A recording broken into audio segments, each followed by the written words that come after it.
Hello, Professor, dear listeners. I have an individual presentation of a case. In my presentation, I have 5 slides. Uh, One will be point of law, case title, background of the case, development of my story, and I will end with judgment. Without wasting time, what is the point of law? Declaration of obligations of parties in sales contract and to declare the truth of currency exchange contract. What is my case? The case is between Kum Emmanuel and Obi Chidima, all traders at Ekok Manyo Division in Cameroon. Court of First Instance.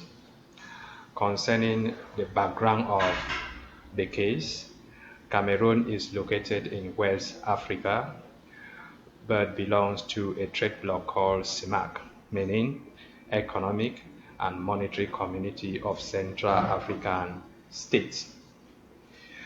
These countries in CIMAC zone are using one currency called FCFA. On the other hand, Nigeria is located in West Africa but belongs to a trade bloc called ECOWAS, meaning Economic Community of West African States. Permit me to say Nigeria is using a currency called Naira.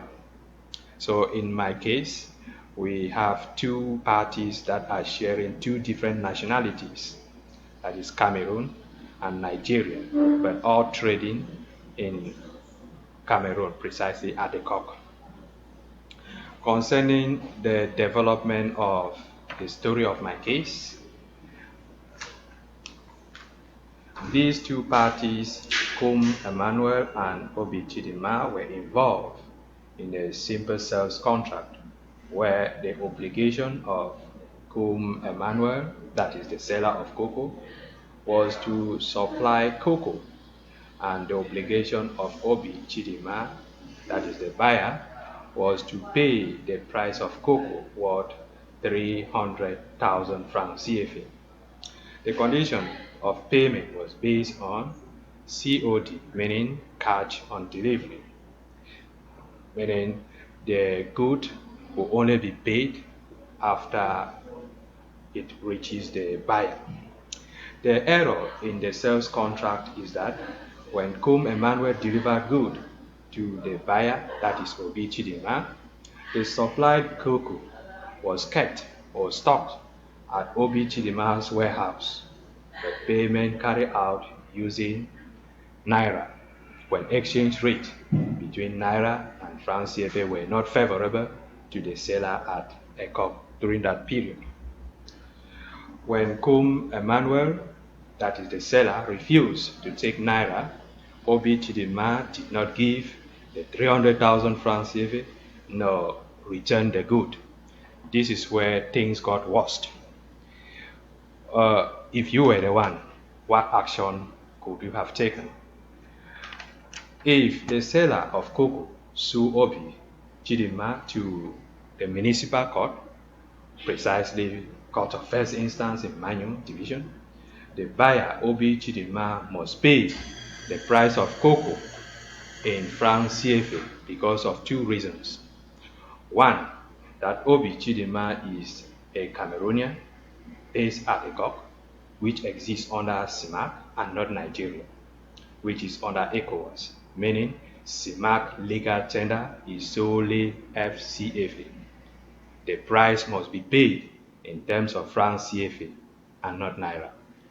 The judge can support his decision using CIMAC regulation number 02/18/CIMAC/UMAC/CM and Article 8 of the Statutes under IMF Articles of Agreement published in June 1st, 1996. Again, another option which the judge can give is that if the currency exchange rate between francs CFA and Naira during that period was favorable, to the seller and they spelled out at the beginning of the sales contract, then the seller might have taken the money in terms of naira. Now, I have two importance for the presentation of this case.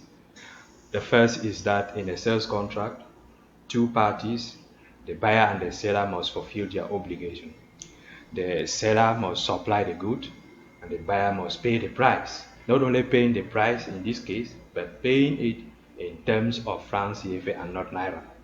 Another importance here is that had it been at the beginning of sales contract, they spelled it out that payment will be carried out either in naira or francs CFA.